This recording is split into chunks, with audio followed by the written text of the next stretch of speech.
Hello दोस्तों, स्वागत है आप सभी का हमारे YouTube चैनल सक्सेस मिरर 2.0 पर। तो दोस्तों आज हम पढ़ेंगे एसएससी जीडी के मोस्ट 20 वीवीआई क्वेश्चन, साथ ही प्रत्येक क्वेश्चन से रिलेटेड फैक्ट के बारे में भी।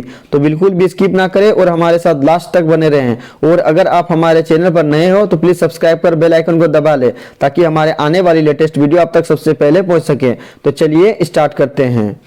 हमारा पहला सवाल है और बहुत इंपॉर्टेंट सवाल है, महान वैज्ञानिक आर्किमिडीज किस देश से संबंधित थे? तो महान वैज्ञानिक आर्किमिडीज किस देश से संबंधित थे दोस्तों? तो इस क्वेश्चन का राइट आंसर हो जाएगा हमारा option number D, Greece. Archimedes Greece देश से संबंधित थे। अच्छा, बात जब आर्किमिडीज की हो रही है तो इनसे रिलेटेड कुछ फैक्ट के बारे में जानते हैं। जैसे आर्किमिडीज का क्या सिद्धांत है? तो आर्किमिडीज का सिद्धांत कहता है कि एक वस्तु पानी में तब तक तैर सकती है जब तक वह अपने भार के बराबर पानी को विस्थापित कर पाए। कहने का मतलब है कोई वस्तु पानी में तब तक तैरेगी जितना उसका वजन रहेगा और वो अपने वजन के बराबर पानी को विस्थापित करेगा। साथ ही आर्किमिडीज ने प्रवर्तन का नियम दिया था। क्या दिया था? परिवर्तन का नियम और उत्प्लावकता का सिद्धांत। हमेशा इससे क्वेश्चन पूछा जाता है कि उत्प्लावकता का सिद्धांत किन्होंने दिया था? तो उत्प्लावकता का सिद्धांत किन्होंने दिया था? तो हमारा क्या हो जाएगा? आर्किमिडीज। आर्किमिडीज ने परिवर्तन का नियम और उत्प्लावकता का सिद्धांत दिया था। दोस्तों इतने फैक्ट को आपको याद रखनी है। हमारा अगला सवाल है और बहुत ही इंपॉर्टेंट सवाल है, क्योंकि यहां से अक्सर एक क्वेश्चन एग्जाम में पूछे जाते हैं। और दोस्तों आज हम जो 20 क्वेश्चन आपसे डिस्कस करने वाले हैं वो आपके एग्जाम के लिए टॉप सिलेक्टेड क्वेश्चन है दोस्तों। तो लास्ट तक आपको बने रहना है, क्योंकि ये क्वेश्चन आपके एग्जाम के लिए बहुत ही यूजफुल होगी। तो चलिए आगे बढ़ते हैं। हमारा आज का दूसरा सवाल है, वैसे नाभिक जिनमें न्यूट्रॉन की संख्या समान हो परंतु प्रोटॉन की संख्या भिन्न भिन्न हो, क्या कहलाता है? क्वेश्चन हमारा कहना चाहता है न्यूट्रॉनों की संख्या समान होती है और प्रोटॉनों की संख्या भिन्न होती है, उसे हम क्या बोलते हैं? तो हमारा इसका राइट आंसर हो जाएगा ऑप्शन नंबर डी, सम न्यूट्रॉनिक। सम न्यूट्रॉनिक में क्या होता है दोस्तों? न्यूट्रॉन की संख्या समान होती है और प्रोटॉन की संख्या भिन्न भिन्न होती है। अब एक पॉइंट है हमारा यहाँ पर, संभारिक। संभारिक किसे कहते हैं दोस्तों? तो संभारिक किसे कहते हैं? वैसे तत्व जिनके परमाणुओं में द्रव्यमान संख्या समान होती है। क्या होती है? द्रव्यमान संख्या समान होती है लेकिन परमाणु संख्या भिन्न होती है, उन्हें संभारिक कहा जाता है। फिर से मैं आपको रिपीट करके बता देना चाहता हूं दोस्तों कि संभारिक किसे कहते हैं? वैसे तत्व जिनके परमाणुओं में द्रव्यमान संख्या क्या होती है? समान होती है लेकिन परमाणु संख्या भिन्न होती है, उन्हें समभारिक कहा जाता है। और समस्थानिक किसे कहते हैं? तो समस्थानिक एक ही तत्व के परमाणु जिनकी परमाणु संख्या समान है लेकिन उनका द्रव्यमान भार भिन्न भिन्न होती है। क्वेश्चन में फिर से रिपीट कर देता हूं समस्थानिक का, कि समस्थानिक किसे कहते हैं? एक ही तत्व के परमाणु जिनकी परमाणु संख्या क्या होती है? समान होती है। यहां पर परमाणु संख्या समान होती है लेकिन द्रव्यमान संख्या भिन्न होती है। दोस्तों समस्थानिक में परमाणु संख्या समान होती है और द्रव्यमान संख्या भिन्न होती है, उसे हम लोग क्या बोलते हैं? समस्थानिक। और संभारिक में क्या होता है? द्रव्यमान संख्या समान होती है और परमाणु संख्या भिन्न होती है, उसे संभारिक कहते हैं। और सम न्यूट्रॉनिक में क्या होता है? न्यूट्रॉन की संख्या समान होती है और प्रोटॉन की संख्या भिन्न होती है। ये तीनों पॉइंट आपको याद रखनी है दोस्तों, जो आपके एग्जाम में एकदम एक क्वेश्चन बनता है दोस्तों, एकदम इंपॉर्टेंट और सिलेक्टेड क्वेश्चन है, तो बिल्कुल भी बने रहना है। तो चलिए आगे बढ़ते हैं। हमारा अगला सवाल है और बहुत इंपॉर्टेंट सवाल है दोस्तों, क्योंकि मैंने पिछले क्लास में आपको बताया था कि संविधान से रिलेटेड एक क्वेश्चन हमेशा एग्जाम में पूछा जाता है और यहां से एक क्वेश्चन हमेशा बनता है। और ये टॉपिक बहुत ही मोस्ट इंपॉर्टेंट टॉपिक है दोस्तों। तो जिसने भी हमारी पिछली वीडियो नहीं देखी है वो हमारी पिछली वीडियो जाके देखें और संविधान के बारे में अच्छे से जानकारी प्राप्त करेंगे। तो चलिए आगे बढ़ते हैं। हमारा आज का अगला सवाल है, कार्यपालिका और न्यायपालिका के पृथक्करण का सिद्धांत संविधान के किस भाग में वर्णित है? तो कार्यपालिका और न्यायपालिका के पृथक्करण का सिद्धांत संविधान के किस भाग में वर्णित है दोस्तों? तो हमारा इस क्वेश्चन का राइट आंसर हो जाएगा ऑप्शन नंबर सी, नीति निर्देशक तत्व, जो संविधान के भाग 4 में है और अनुच्छेद 3651 में है। दोस्तों ये पॉइंट हमको याद रखनी है कि कार्यपालिका और न्यायपालिका के पृथक्करण का सिद्धांत संविधान के भाग 4 में है और अनुच्छेद 36 से 51, और भाग 4 में होने के कारण इसे हम लोग नीति निर्देशक तत्व कहते हैं। इस पॉइंट को इस तरह से लिखा गया है दोस्तों, और आपको इस पॉइंट को समझना होगा। वहीं अगर प्योर आपसे पूछा जाए कि अनुच्छेद कितना अनुच्छेद के तहत कार्यपालिका और न्यायपालिका के पृथक्करण का सिद्धांत संविधान में वर्णित है, तो अनुच्छेद हो जाएगा हमारा 50। अनुच्छेद 50 के तहत कार्यपालिका कार्यपालिका और न्यायपालिका के पृथक्करण का सिद्धांत है। अब बात करते हैं प्रस्तावना की। तो प्रस्तावना से एक बहुत ही मोस्ट टॉप क्लास की विवेक क्वेश्चन बनता है जो आपको हम बताते हैं। जैसे कि हमेशा एग्जाम में पूछा जाता है कि संविधान की आत्मा या संविधान की कुंजी किसे कहा जाता है। तो संविधान की आत्मा और संविधान की कुंजी हमेशा प्रस्तावना को बोला जाता है दोस्तों। ये क्वेश्चन हमेशा पूछा जाता है और आपको ये याद रखनी है। अब बात करते हैं टॉपिक नंबर 2, मौलिक अधिकार। मौलिक अधिकार क्या है दोस्तों? तो संविधान के भाग 3 में अनुच्छेद 12 से 35 में मौलिक अधिकारों का वर्णन किया गया है दोस्तों। कितने भाग में? भाग 3 और अनुच्छेद 12 से 35, अनुच्छेद 12 से 35 और भाग 3 मौलिक अधिकार का वर्णन करता है। जबकि बात की जाए 7वीं अनुसूची, तो 7वीं अनुसूची में क्या वर्णित है दोस्तों? तो 7वीं अनुसूची में केंद्र एवं राज्यों के बीच शक्तियों का बंटवारा होती है दोस्तों।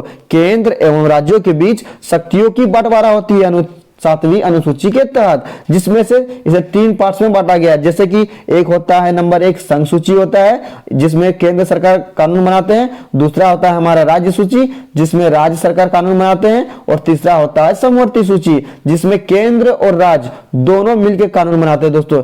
इसलिए इस टॉपिक से हमारा इतना क्वेश्चन अभी बन रहा है, तो आपको इस सारे क्वेश्चन को आपको लिखनी है और अच्छे से याद करनी है दोस्तों, क्योंकि इन सारे टॉपिक से एक क्वेश्चन हमेशा एग्जाम में आता है दोस्तों और ये बहुत ही इंपॉर्टेंट टॉपिक है। इसको मिस नहीं करना है, आपको अपने नोटबुक में से अच्छे से उतार लेना है और उसे बार बार याद करना है दोस्तों। तो चलिए आगे बढ़ते हैं।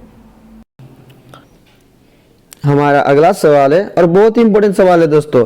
तो चलिए देखते हैं, किसी द्रव के पृष्ठ तनाव का क्या कारण है? तो किसी द्रव के पृष्ठ तनाव का क्या कारण है दोस्तों? तो इस क्वेश्चन का हमारा राइट आंसर हो जाएगा ऑप्शन नंबर बी, अणुओं के मध्य ससंजक बल। अणुओं के मध्य ससंजक बल के कारण ही किसी द्रव के पृष्ठ तनाव का कारण बनता है। अच्छा, एक पॉइंट आया है पृष्ठ तनाव। तो पृष्ठ तनाव किसे कहते हैं? तो पृष्ठ तनाव वह गुण है दोस्तों जिसमें तरल पदार्थ में किसी चीज को छिड़क देने से उसका पृष्ठ क्षेत्रफल कम हो जाता है दोस्तों। जैसे उदाहरण के लिए, जब किसी जगह पे मच्छर उत्पन्न हो रही है और वहां पर जब हम तेल को छिड़क देते हैं तो वहां पर क्या होता है? उसका पृष्ठ क्षेत्रफल कम हो जाता है, जिसके कारण लार्वा अर्थात मच्छर मरने लगते हैं। अच्छा, एक क्वेश्चन और बनता है पृष्ठ तनाव से कि वर्षा की बूंदें गोलाकार किस कारण से होती है? ये क्वेश्चन बनता है और बहुत ही विवेक क्वेश्चन है, एग्जाम में आने वाला क्वेश्चन है दोस्तों। तो आपको इसको भी याद रखना है कि वर्षा की बूंदें गोलाकार किस कारण से होती है? तो क्या हो जाएगा? पृष्ठ तनाव के कारण। पृष्ठ तनाव के कारण ही वर्षा की बूंदें गोलाकार होती है। इन सभी टॉपिक के पॉइंट को आपको याद रखना है दोस्तों और साथ ही अपने नोटबुक में उतार लें, क्योंकि आप कभी इससे भूलोगे नहीं। तो चलिए आगे बढ़ते हैं। हमारा अगला सवाल है, ओबरा किस लिए प्रसिद्ध है? तो ओबरा किस लिए प्रसिद्ध है? तो इस क्वेश्चन का राइट आंसर हो जाएगा हमारा ऑप्शन नंबर डी, एक ऊष्मीय शक्ति केंद्र। ओबरा एक ताप विद्युत केंद्र है दोस्तों जो उत्तर प्रदेश के सोनभद्र जिले में है। ओबरा उत्तर प्रदेश के सोनभद्र जिले में है, जो एक ताप विद्युत केंद्र है जहां से 1550 मेगावाट की बिजली उत्पादित होती है। हमारा अगला क्वेश्चन है और हमारा अगला क्वेश्चन बहुत ही इंपॉर्टेंट सवाल है दोस्तों, क्योंकि ये एग्जाम में आया हुआ सवाल है और हर एग्जाम में मोस्टली इससे पूछा ही जाता है। तो चलिए देखते हैं, निम्नलिखित में से कौन सा तत्व मनुष्य में प्राकृतिक रूप से नहीं होता है? तो कौन सा तत्व है जो मनुष्य में नहीं पाया जाता है? तो इस क्वेश्चन का हमारा राइट आंसर हो जाएगा ऑप्शन नंबर सी, सीसा। सीसा ऐसा तत्व है दोस्तों जो मनुष्य में प्राकृतिक रूप से नहीं पाया जाता है। तो ये आपको याद रखनी है और ये बहुत ही इंपॉर्टेंट क्वेश्चन है दोस्तों। साथ ही आज हम जो टॉप 20 क्वेश्चन डिस्कस करें वो बहुत ही इंपॉर्टेंट है दोस्तों, तो आपको लास्ट तक बने रहना है। हमारा अगला सवाल है और बहुत ही इंपॉर्टेंट सवाल है दोस्तों, क्योंकि इससे पहले मैंने जो क्वेश्चन वर्णन किया था वो इसी से रिलेटेड क्वेश्चन था दोस्तों। तो चलिए देखते हैं, हमारा अगला सवाल है, ऐसे परमाणुओं को जिनमें प्रोटॉन की संख्या समान परंतु न्यूट्रॉन की संख्या भिन्न भिन्न होती है क्या कहलाता है? वो ऐसा कौन सा तत्व है दोस्तों, या उसे क्या कहते हैं हम लोग, जिनमें प्रोटॉन की संख्या समान होती है परंतु न्यूट्रॉन की संख्या भिन्न भिन्न होती है? तो उसे हम क्या कहते हैं? तो इस क्वेश्चन का हमारा राइट आंसर हो जाएगा ऑप्शन नंबर ए, समस्थानिक। समस्थानिक में क्या होता है दोस्तों? प्रोटॉनों की संख्या अर्थात परमाणु संख्या समान होती है परंतु न्यूट्रॉन की संख्या भिन्न भिन्न होती है, उसे हम लोग क्या कहते हैं, समस्थानिक कहते हैं। वही न्यूट्रॉनिक के बारे में बताए थे कि जिसमें न्यूट्रॉनों की संख्या समान होती है परंतु प्रोटॉनों की संख्या भिन्न भिन्न होती है, उसे हम लोग सम न्यूट्रॉनिक कहते हैं। और समभारिक किसे कहते हैं, जिसमें द्रव्यमान संख्या समान होती है परंतु परमाणु क्रमांक भिन्न भिन्न होता है, उसे हम लोग क्या कहते हैं, समभारिक कहते हैं। इन सभी पॉइंट को आपको याद रखनी है क्योंकि ये पॉइंट बहुत ही इंपॉर्टेंट पॉइंट है दोस्तों। तो चलिए आगे बढ़ते हैं। हमारा अगला सवाल है और बहुत इंपॉर्टेंट सवाल है दोस्तों। तो चलिए देखते हैं। कोबाल्ट 60 आमतौर पर विकिरण चिकित्सा तथा कैंसर जैसे रोगों में प्रयुक्त होता है, वह कौन सी किरण को उत्सर्जित करता है। क्वेश्चन हमसे पूछना चाह रहा है कि कैंसर की चिकित्सा में किस किरण का प्रयोग किया जाता है। तो हमारा राइट आंसर हो जाएगा ऑप्शन नंबर सी, गामा किरण। कैंसर की चिकित्सा में गामा किरण का प्रयोग किया जाता है दोस्तों।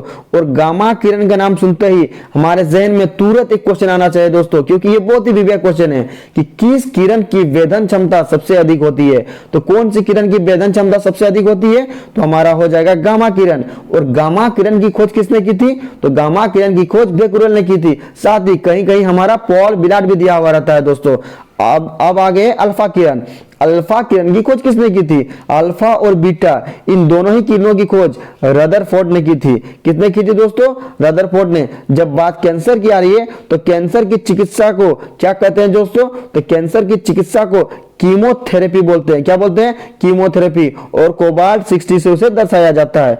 इन सारी टॉपिकों को आपको अपनी नोटबुक में लिखनी है दोस्तों और याद करनी है, क्योंकि ये सारे टॉपिक आपके एग्जाम के लिए बहुत इंपॉर्टेंट है, क्योंकि यहां से एक क्वेश्चन बन जाता है दोस्तों। तो चलिए आगे बढ़ते हैं।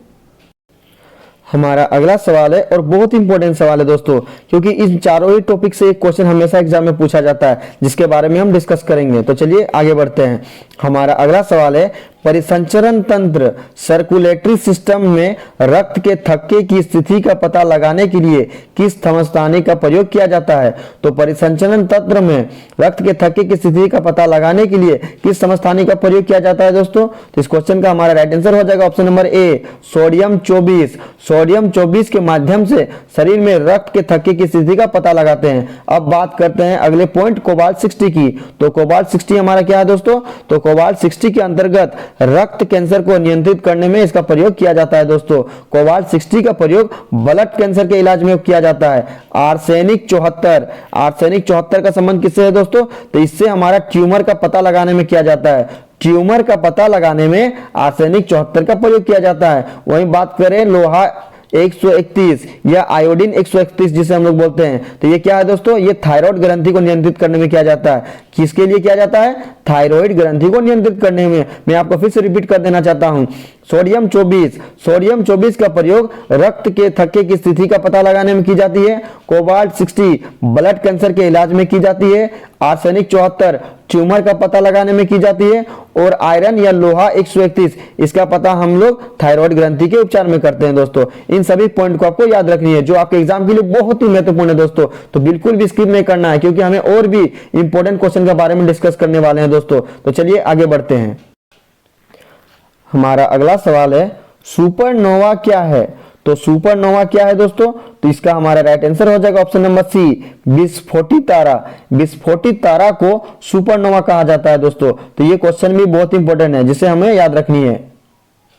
हमारा अगला सवाल है और बहुत ही इंपॉर्टेंट सवाल है दोस्तों, क्योंकि ये एग्जाम में पूछा गया सवाल है और ये क्वेश्चन को बार बार रिपीट किया जाता है दोस्तों। तो चलिए देखते हैं। तंजौर के बृहदेश्वर मंदिर का निर्माण किसने कराया था। तो तंजौर के बृहदेश्वर मंदिर का निर्माण किसने कराया था दोस्तों। तो इस क्वेश्चन का हमारा राइट आंसर हो जाएगा ऑप्शन नंबर ए, राजराज प्रथम ने। राजराज प्रथम जो चोल वंश का शासक था दोस्तों, उन्होंने बृहदेश्वर मंदिर का निर्माण कराया था, जिसे राजराजेश्वर मंदिर के नाम से भी जानते हैं दोस्तों। बृहदेश्वर मंदिर को राजराजेश्वर मंदिर के नाम से भी जानते हैं। ये क्वेश्चन पूछा जाता है कि किस मंदिर को राजराजेश्वर मंदिर के नाम से जाना जाता है, तो हमारा क्या हो जाएगा, बृहदेश्वर मंदिर। और बृहदेश्वर या राजराजेश्वर मंदिर का निर्माण किसने कराया था, तो राजराज प्रथम ने। ये बहुत ही मोस्ट इंपोर्टेंट क्वेश्चन है दोस्तों, ये बार बार एग्जाम में आता है और इसे पूछा जाता है, तो आपको इस क्वेश्चन को याद रखनी है। तो चलिए आगे बढ़ते हैं। हमारा अगला सवाल है, किस वंश के शासकों ने ब्राह्मणों तथा बौद्ध भिक्षुओं को कर मुक्त ग्राम देने की प्रथा प्रारंभ की थी। तो किस वंश के शासक ने ब्राह्मणों तथा बौद्ध भिक्षुओं को कर मुक्त ग्राम देने की संस्था प्रारंभ की थी। तो इस क्वेश्चन का हमारा राइट आंसर हो जाएगा ऑप्शन नंबर ए, सातवाहन वंश। सातवाहन वंश के शासकों ने ब्राह्मणों तथा बौद्ध भिक्षुओं को कर मुक्त ग्राम देने की प्रथा प्रारंभ की थी। दोस्तों जब बात सातवाहन वंश की हो रही है तो आइए इनसे रिलेटेड कुछ फैक्ट के बारे में जानना। जैसे सातवाहन वंश का संस्थापक कौन था, तो सातवाहन वंश का संस्थापक कौन था दोस्तों, सिमुक थे। और इनकी राजधानी कहाँ थी, प्रतिष्ठान। सातवाहन वंश का संस्थापक सिमुक था और इनकी राजधानी प्रतिष्ठान थी। दोस्तों वहीं बात करें मौर्य वंश, तो मौर्य वंश का संस्थापक कौन था, तो चंद्रगुप्त मौर्य। गुप्त वंश का संस्थापक कौन था, श्रीगुप्त। चोल वंश का संस्थापक कौन था, विजयालय। और साथ ही चोल वंश से एक मोस्ट क्वेश्चन वीवीआई बनता है दोस्तों कि किस वंश के शासकों के पास नौ सैनिक शक्ति का प्रमाण था। दोस्तों तो नौ सैनिक शक्ति का प्रयोग चोल वंश के शासकों ने किया था, जो इनकी मुख्य विशेषता थी। और इससे ये क्वेश्चन हमेशा पूछा जाता है, तो आपको इस टॉपिक को याद रखनी है। तो चलिए आगे बढ़ते हैं। हमारा अगला सवाल है और बहुत इंपॉर्टेंट सवाल है दोस्तों, क्योंकि मैंने पिछले क्लास में आपको बताया था कि बुक्स एंड ऑनर से रिलेटेड हमेशा एक क्वेश्चन एग्जाम में पूछा जाता है कि किस पुस्तक को किस लेखक ने लिखी है। इस टॉपिक से हमेशा एक क्वेश्चन आता है दोस्तों, तो आपको ये टॉपिक अच्छी तरीके से क्लियर कर लेनी है। तो चलिए आगे बढ़ते हैं। हमारा आज का अगला सवाल है, कंपनी ऑफ वीमेन पुस्तक का लेखक कौन है। तो कंपनी ऑफ वीमेन पुस्तक के लेखक कौन है, तो इस क्वेश्चन का हमारा राइट आंसर हो जाएगा option number D, Khushwant Singh. Khushwant Singh ने कंपनी ऑफ वीमेन नामक पुस्तक को लिखा। जब बात खुशवंत सिंह की हो रही है तो आइए इनसे रिलेटेड कुछ फैक्ट के बारे में जानते हैं। जैसे खुशवंत सिंह के आत्मकथा का क्या नाम था, तो इनके आत्मकथा का नाम था truth love and a little malice. Truth love and a little malice, इसको खुशवंत सिंह ने लिखा था दोस्तों। साथ ही खुशवंत सिंह जी को 1974 में पद्म भूषण और 2007 में पद्म विभूषण से सम्मानित किया गया। इन टॉपिक के फैक्ट को आपको याद रखना है दोस्तों। चलिए आगे बढ़ते हैं। हमारा अगला सवाल है और बहुत ही इंपॉर्टेंट सवाल है दोस्तों, क्योंकि ये क्वेश्चन बार बार एग्जाम में पूछा जाता है और ये सेट में भी पूछा जाता है दोस्तों। अगर आप सेट लगाते हैं तो ये क्वेश्चन आपको अक्सर मिलेगा दोस्तों, क्योंकि ये बहुत ही वीवीआई सवाल है। तो चलिए देखते हैं, किस वर्ष में नाबार्ड की स्थापना हुई। किस वर्ष में नाबार्ड की स्थापना हुई दोस्तों, तो इस क्वेश्चन का हमारा राइट आंसर हो जाएगा ऑप्शन नंबर बी, 1982। 12 जुलाई 1982 को नाबार्ड की स्थापना हुई थी दोस्तों। और नाबार्ड क्या है दोस्तों, तो नाबार्ड कृषि एवं ग्रामीण विकास हेतु राष्ट्रीय बैंक है। कृषि एवं ग्रामीण विकास राष्ट्रीय बैंक है दोस्तों नाबार्ड। ये बहुत ही इंपॉर्टेंट क्वेश्चन है और इसे आपको याद करनी है। साथ ही आप इसे अपने नोटबुक में लिख लेना दोस्तों, क्योंकि नोटबुक में रहने से आप उसे बार बार देख सकते हैं और याद कर सकते हैं। तो चलिए आगे बढ़ते हैं।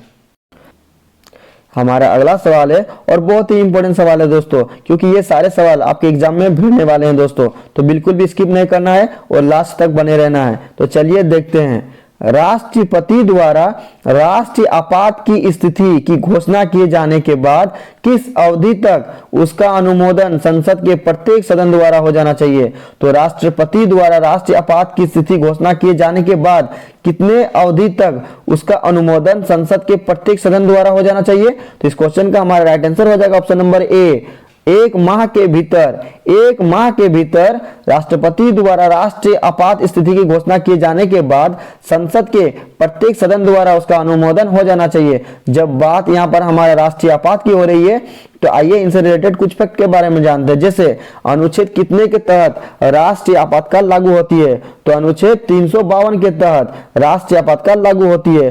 और अब तक भारत में कुल कितनी बार राष्ट्रीय आपातकाल लागू हो चुकी है, तो 3 बार। 3 बार भारत में अब तक राष्ट्रीय आपातकाल लागू हो चुकी है, जिसमें से फर्स्ट हुआ था हमारा 1962, सेकंड हुआ था हमारा 1971 और थर्ड हुआ था हमारा 1975 दोस्तों। इन टॉपिकों को आपको याद रखने हैं। वहीं अगर हम बात करें वित्तीय आपातकाल, ये क्वेश्चन पूछता है कि किस अनुच्छेद के तहत वित्तीय आपातकाल लागू होती है, तो अनुच्छेद 360। अनुच्छेद 360 यानी 360 के तहत वित्तीय आपातकाल लागू होता है, जो भारत में अब तक एक बार भी लागू नहीं हुआ दोस्तों। ये सारे पॉइंट आपके एग्जाम के लिए बहुत ही इंपॉर्टेंट और वीवीआई दोस्तों, इन्हें आप अपने नोटबुक में जरूर लिखेंगे दोस्तों। चलिए आगे बढ़ते हैं। हमारा अगला सवाल है, विद्युत मरकरी लैंप में क्या रहता है। तो विद्युत मरकरी लैंप में क्या रहता है दोस्तों, तो इस क्वेश्चन का हमारा राइट आंसर हो जाएगा ऑप्शन नंबर ए, कम दाब पर पारा। विद्युत मरकरी लैंप में कम दाब पर पारा रहता है दोस्तों।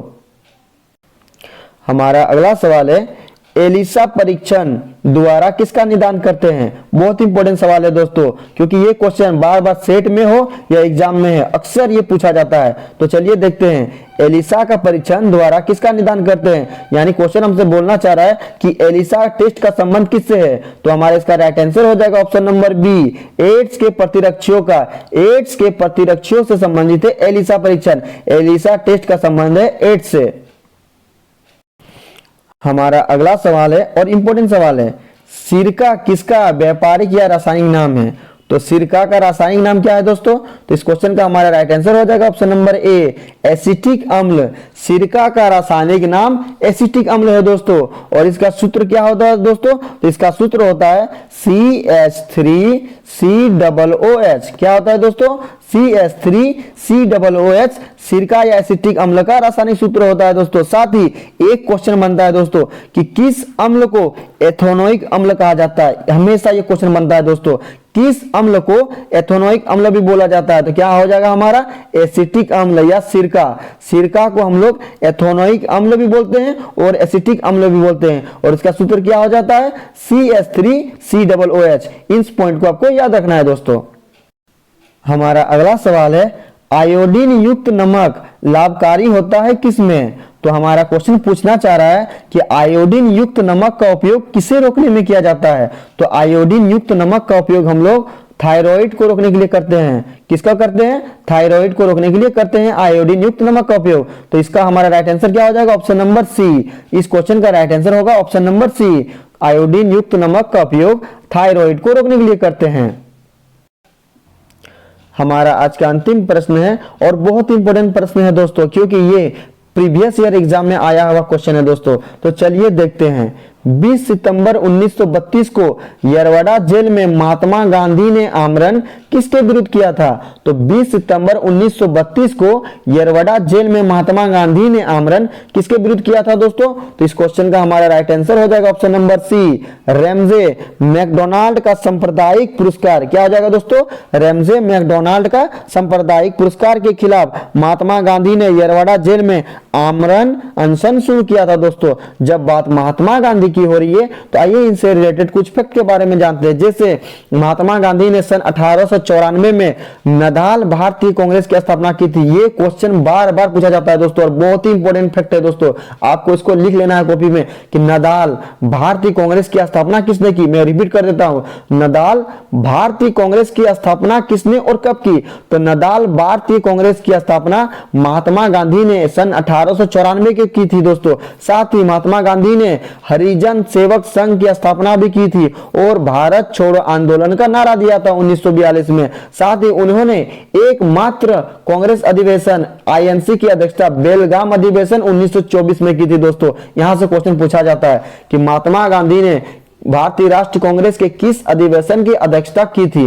तो महात्मा गांधी ने भारतीय राष्ट्रीय कांग्रेस के 1924 अधिवेशन, जो बेलगाम अधिवेशन के नाम से जाना जाता है, उसकी अध्यक्षता महात्मा गांधी ने की थी। दोस्तों मैं आपसे बार बार बोल रहा हूं दोस्तों कि आप इन सारे टॉपिकों को कॉपी में अपना नोटबुक में लिख ले दोस्तों, क्योंकि ये सारे पॉइंट आपके एग्जाम के लिए बहुत ही मोस्ट वीवीआई है दोस्तों और यहां से एक ना एक क्वेश्चन आपके लिए बनेगा दोस्तों। तो चलिए आगे बढ़ते हैं। और साथ ही आगे बढ़ने से पहले मैं आपको बताना चाहूंगा दोस्तों कि मैं बार बार बोल रहा हूं आपको कि आप हर रोज एक मॉक टेस्ट लगा करें। मॉक टेस्ट लगाने से क्या होगा? आपका एग्जाम में टाइम की बचत होगी दोस्तों, टाइम की कमी आपको महसूस नहीं होगी और आप ज्यादा से ज्यादा क्वेश्चन को अटेम्प्ट कर पाएंगे और अच्छे मार्क्स ला पाएंगे, क्योंकि टाइम बचाना सबसे ज्यादा प्रेशर होता है एग्जाम में दोस्तों। टाइम बच गया तो सारा क्वेश्चन आपका अटेम्प्ट हो जाएगा। तो इसलिए आपको टाइम बचाने के लिए हर रोज एक सेट प्रैक्टिस करें, एक सेट प्रैक्टिस करें और 3 घंटा डेली कोई ना कोई बुक आपको पढ़ना है दोस्तों। जो आपको सबसे अच्छा लगे, जिसमें आप सबसे ज्यादा कमांड रखते हैं, वो बुक आप याद रखें। मैं तो बस प्रीफर करूंगा कि आप लुसेंट को अच्छी तरीके से कवर करें दोस्तों, क्योंकि लुसेंट जीएस का हथियार है और जीएस मजबूत होने से दोस्तों मेरिट आपका बन सकता है, क्योंकि आज के डेट में हर कोई बच्चा मैथ और रीजनिंग बना लेते हैं, जीएस में ही वो मार खाते हैं दोस्तों। तो जीएस आपका अगर मजबूत हो गया तो सोचिए कि आपका मेरिट बनने से कोई नहीं रोक पाएगा और जीडी का वर्दी पढ़ने से आपका कोई नहीं रोक पाएगा दोस्तों। तो मैं आपको बस यही एडवाइस देना चाहूंगा कि आप हर रोज एक सेट लगा करें और उन्हें अच्छी तरीके से रिवीजन करें। साथ ही मैं जो पॉइंट आपको बताता हूं वो आप अपने नोटबुक में जरूर लिखेंगे दोस्तों। तो चलिए आगे बढ़ते हैं। अब लास्ट वीडियो के क्वेश्चन का आंसर। लास्ट वीडियो में मैंने आपसे क्वेश्चन पूछा था कि गरुड़ किस देश की एयरलाइन सेवा है। तो गरुड़ किस देश की एयरलाइन सेवा है दोस्तों? तो इस क्वेश्चन का राइट आंसर ऑप्शन बी था, इंडोनेशिया। लगभग सभी स्टूडेंट ने इसका सही जवाब दिया और मोस्टली स्टूडेंट ने इसके बारे में डिटेल्स में लिखा। तो मैं आपको फिर बोलूंगा कि क्वेश्चन के बारे में आपको जितना ज्यादा से ज्यादा पता हो आप उसे लिखा करो, क्योंकि जो चीजें आप लिख देते हो उन्हें आप कभी नहीं भूलते हो। अब आपके लिए आज का सवाल। आज का सवाल है, प्लासी की लड़ाई में अंग्रेजों द्वारा किसकी पराजय हुई थी? तो प्लासी की लड़ाई में अंग्रेजों द्वारा किसकी पराजय हुई थी दोस्तों? 4 ऑप्शन दिया गया है, राइट आंसर आपको कमेंट बॉक्स में बताना है। साथ ही आप हमारे 20 क्वेश्चन में कितना अटेम्प्ट कर पाए वो भी कमेंट बॉक्स में लिखें। और साथ ही अगर आपको किसी टॉपिक में प्रॉब्लम है तो उस टॉपिक को भी आप कमेंट सेक्शन में जरूर लिखेंगे, ताकि हम उसे ला पाए और आपकी टॉपिक्स को क्लियर कर पाए। आई होप दोस्तों आपको हमारी वीडियो पसंद आई है, तो प्लीज लाइक शेयर सब्सक्राइब कर बेल आइकन को दबा लें, ताकि हमारे आने वाली लेटेस्ट वीडियो आप तक सबसे पहले पहुंच सके। तो चलिए मिलते हैं नेक्स्ट वीडियो में, तब तक के लिए bye bye, take care. Yeah.